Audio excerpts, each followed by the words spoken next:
আসসালামু আলাইকুম, welcome back to my cooking channel Seema's kitchen. কিছু ঝামেলার কারণে অনেকদিন যাবতই আপনাদের সঙ্গে ঠিকমতো ভিডিও শেয়ার করতে পারছিলাম না, তো এখন থেকে চেষ্টা করব কন্টিনিউ আপনাদের সঙ্গে ভিডিও শেয়ার করার। আজকে আমি আবারও একটি নতুন রেসিপি নিয়ে চলে এসেছি। আজকে আমি তৈরি করব ভাইরাল কাচের মিষ্টি। প্রথমেই এখানে আমি 1 কাপ পরিমাণ সাবুদানা নিয়েছি।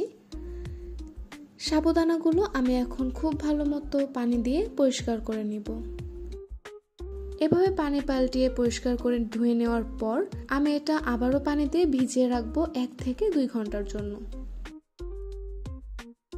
2 ঘন্টা পর আমি এটা একটু দেখিয়ে দিচ্ছি আপনাদের। দেখুন এটা ঠিক কতটা নরম হয়ে গিয়েছে। সম্পূর্ণ পানি বলতে গেলে কিন্তু সাবুদানাগুলো সোক করে নিয়েছে। এখন এর মধ্যে আমি 1 চিমটি লবণ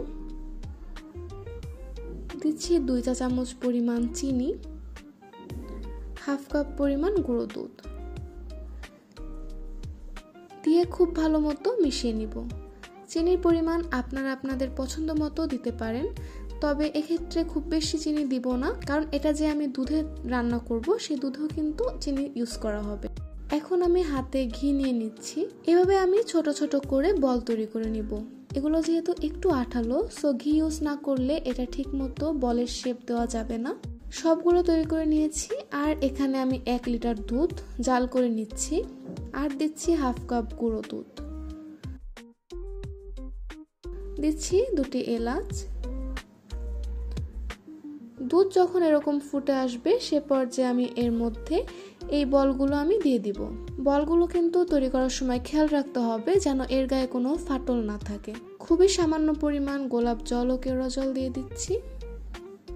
মিডিয়াম হিটে এটা আমি রান্না করে নিব।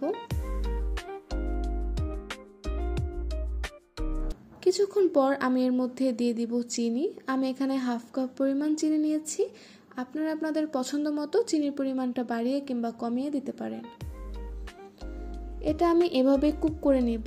মূলত এই সাবুদানার বলগুলো সম্পূর্ণ কুক হয়ে যাবে এবং দেখতে পাচ্ছেন এগুলো কিন্তু অনেকটাই ফুলে ডাবল হয়ে গিয়েছে।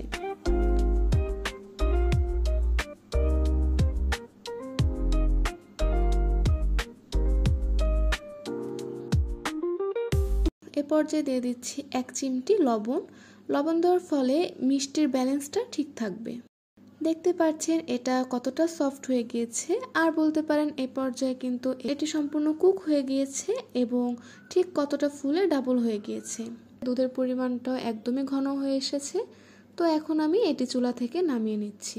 তৈরি হয়ে গেল ভাইরাল কাচের মিষ্টি কিংবা সাবুদানার মিষ্টি, যেটাই আপনারা বলেন।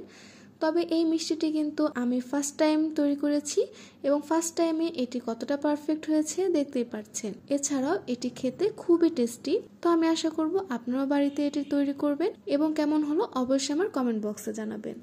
আজকের মতো এখানেই বিদায় নিচ্ছি। আল্লাহ হাফেজ।